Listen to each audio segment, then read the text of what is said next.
Chief Justice Roberts, Vice President Harris,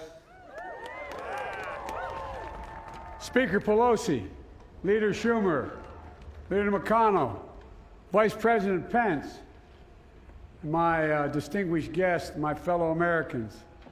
This is America's day. This is democracy's day, a day of history and hope, of renewal and resolve. Through a crucible for the ages, America has been tested anew, and America has risen to the challenge. Today, we celebrate the triumph not of a candidate, but of a cause, the cause of democracy. The people, the will of the people has been heard, and the will of the people has been heeded. We've learned again that democracy is precious. Democracy is fragile. And at this hour, my friends, democracy has prevailed. So now, on this hallowed ground where just a few days ago, violence sought to shake the Capitol's very foundation, we come together as one nation, under God, indivisible, to carry out the peaceful transfer of power as we have for more than 2 centuries. As we look ahead in our uniquely American way, restless, bold, optimistic, and set our sights on the nation we know we can be and we must be. I thank my predecessors of both parties for their presence here today. I thank them from the bottom of my heart. And I know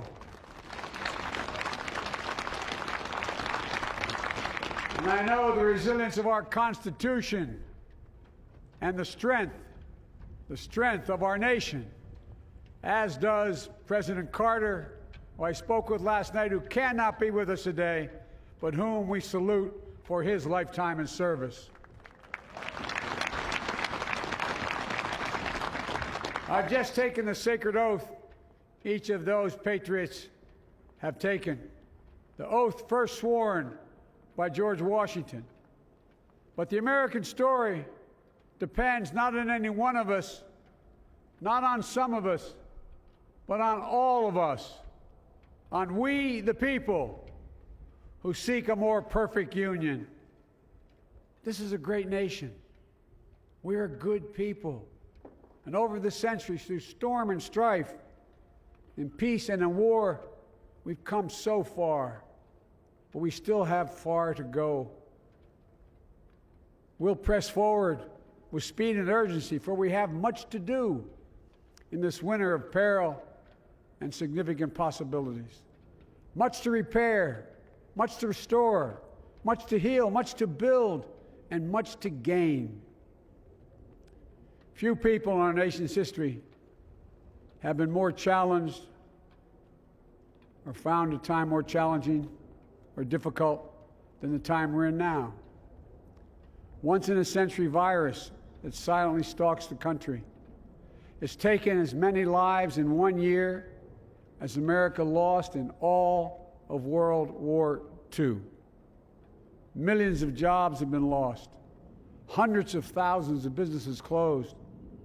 A cry for racial justice, some 400 years in the making, moves us. The dream of justice for all will be deferred no longer. A cry for survival comes from the planet itself, a cry that can't be any more desperate or any more clear. And now, a rise of political extremism, white supremacy, domestic terrorism, that we must confront and we will defeat. To overcome these challenges, to restore the soul and secure the future of America, requires so much more than words. It requires the most elusive of all things in a democracy: unity. Unity.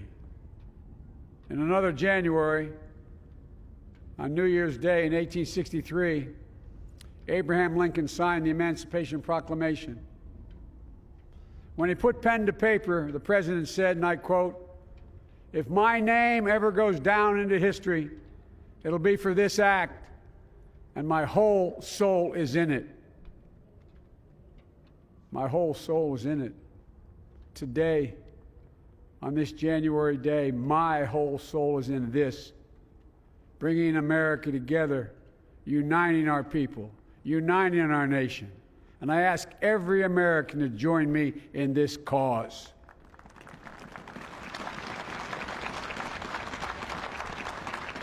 Uniting to fight the foes we face: anger, resentment and hatred, extremism, lawlessness, violence, disease, joblessness, and hopelessness. With unity, we can do great things, important things. We can right wrongs. We can put people to work in good jobs. We can teach our children in safe schools. We can overcome the deadly virus.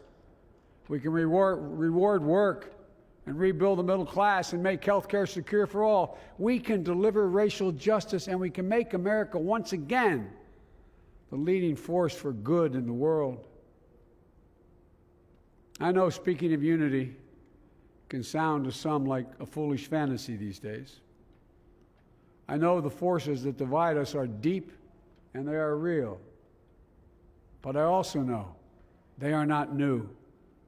Our history has been a constant struggle between the American ideal that we're all are created equal and the harsh, ugly reality that racism, nativism, fear, demonization have long torn us apart. The battle is perennial, and victory is never assured. Through Civil War, the Great Depression, World War, 9/11, through struggle, sacrifice, and setbacks, our better angels have always prevailed. In each of these moments, enough of us have come together to carry all of us forward. And we can do that now. History, faith, and reason show the way of unity. We can see each other not as adversaries, but as neighbors. We can treat each other with dignity and respect. We can join forces, stop the shouting, and lower the temperature. For without unity, there is no peace, only bitterness and fury. No progress, only exhausting outrage. No nation, only a state of chaos. This is our historic moment of crisis and challenge, and unity is the path forward. And we must meet this moment as the United States of America. If we do that, I guarantee you we will not fail. We have never, ever, ever, ever failed in America when we've acted together. And so today, at this time, in this place, let's start afresh, all of us. Let's begin to listen to one another again, hear one another, see one another, show respect to one another.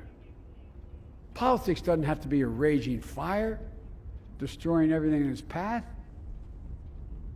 Every disagreement doesn't have to be a cause for total war. And we must reject the culture in which facts themselves are manipulated and even manufactured.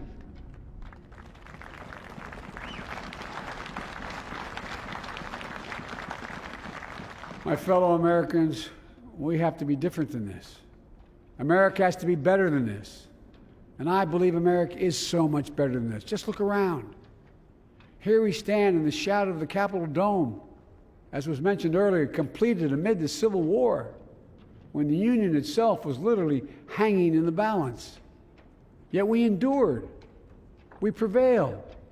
Here we stand, looking out on the great mall where Dr. King spoke of his dream.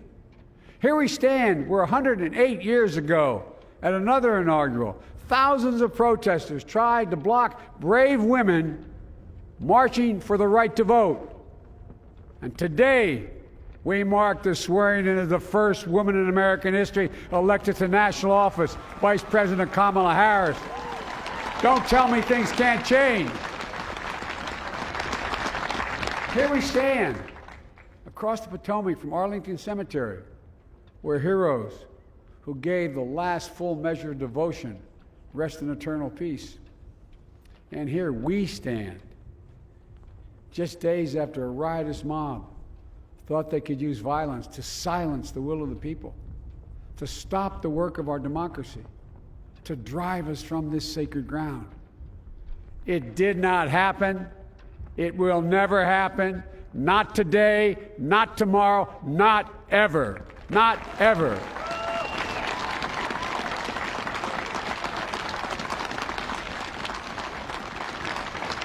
To all those who supported our campaign, I'm humbled by the faith you've placed in us. To all those who did not support us, let me say this. Hear me out as we move forward. Take a measure of me and my heart. And if you still disagree, so be it. That's democracy. That's America. The right to dissent peaceably within the guardrails of our republic is perhaps this nation's greatest strength. Yet hear me clearly. Disagreement must not lead to disunion. And I pledge this to you. I will be a president for all Americans. All Americans. And I promise you, I will fight as hard for those who did not support me as for those who did.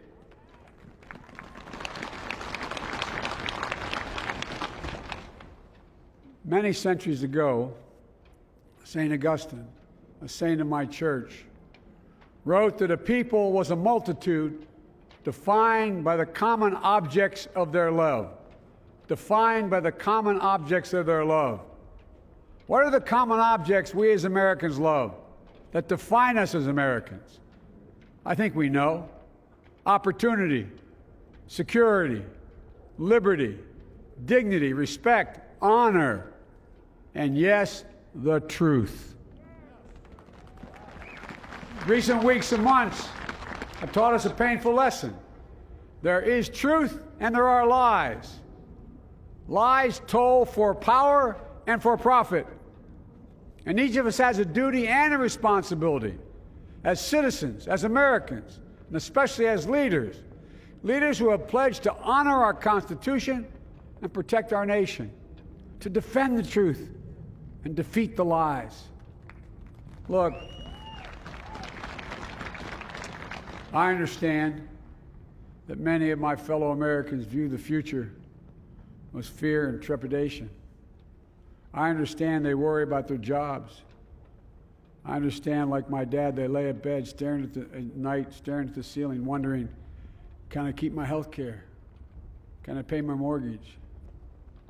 Thinking about their families, about what comes next. I promise you, I get it.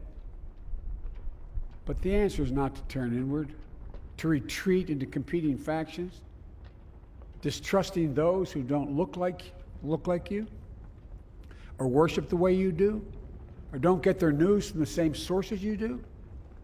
We must end this uncivil war that pits red against blue, rural versus urban, conservative versus liberal.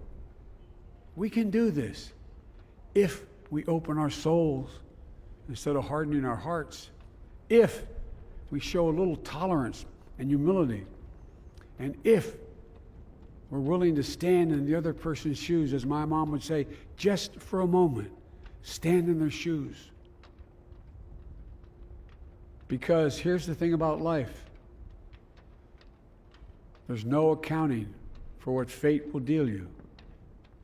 Some days, when you need a hand. There are other days when we're called to lend a hand. That's how it has to be. That's what we do for one another. And if we are this way, our country will be stronger, more prosperous, more ready for the future. And we can still disagree. My fellow Americans, in the work ahead of us, we're going to need each other. We need all our strength to persevere through this dark winter. We're entering what may be the toughest and deadliest period of the virus. We must set aside politics and finally face this pandemic as one nation. One nation. And I promise you this, as the Bible says, weeping may endure for a night, but joy cometh in the morning. We will get through this together. Together. Look, folks, all my colleagues I serve with in the House and the Senate up here, we all understand the world is watching all of us today. So here's my message to those beyond our borders. America has been tested, and we've come out stronger for it. We will repair our alliances and engage with the world once again, not to meet yesterday's challenges, but today's and tomorrow's challenges. And we'll lead not merely by the example of our power, but by the power of our example.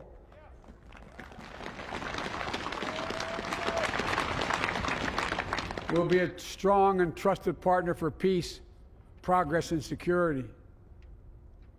Look, you all know we've been through so much in this nation. And in my first act as president, I'd like to ask you to join me in a moment of silent prayer. Remember all of those who we lost in this past year to the pandemic. Those 400,000 fellow Americans, moms, dads, husbands, wives, sons, daughters, friends, neighbors, and co-workers. We'll honor them by becoming the people and the nation we know we can and should be. So I ask you, let's say a silent prayer for those who've lost their lives and those left behind, and for our country.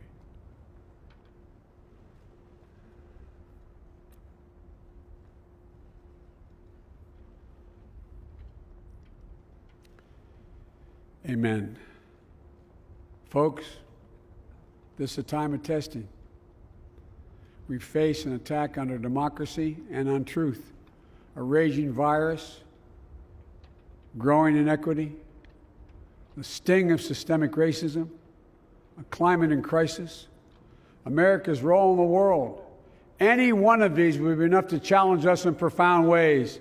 But the fact is, we face them all at once, presenting this nation with one of the gravest responsibilities we've had.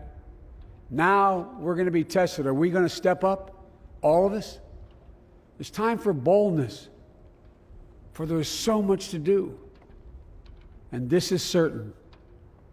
I promise you, we will be judged, you and I, by how we resolve these cascading crises of our era. We will rise to the occasion is the question. Will we master this rare and difficult hour? Will we meet our obligations and pass along a new and better world to our children? I believe we must. I'm sure you do as well. I believe we will. And when we do, we'll write the next great chapter in the history of the United States of America, the American story. A story that might sound something like a song that means a lot to me. It's called American Anthem. There's one verse that stands out, at least for me, and it goes like this. The work and prayers of century have brought us to this day. What shall be our legacy? What will our children say? Let me know in my heart when my days are through. America, America, I gave my best to you. Let's us add our own work and prayers to the unfolding story of our great nation. If we do this, then when our days are through, our children and our children's children will say of us, they gave their best, they did their duty, they healed a broken land. My fellow Americans, I close the day where I began, with the sacred oath. Before God and all of you, I give you my word. I will always level with you. I will defend the Constitution. I'll defend our democracy. I'll defend America. And I will give all of you, keep everything I do in your service, thinking not of power, but of possibilities, not of personal interest, but the public good. And together we shall write an American story of hope, not fear, of unity, not division, of light, not darkness, a story of decency and dignity, love and healing, greatness and goodness. May this be the story that guides us, the story that inspires us, and the story that tells ages yet to come that we answered the call of history. We met the moment. Democracy and hope, truth and justice did not die on our watch but thrived. That America secured liberty at home and stood once again as a beacon to the world. That is what we owe our forebears, one another, and generation to follow. So, with purpose and resolve, we turn to those tasks of our time, sustained by faith, driven by conviction, and devoted to one another and the country we love with all our hearts. May God bless America, and may God protect our troops. Thank you, America.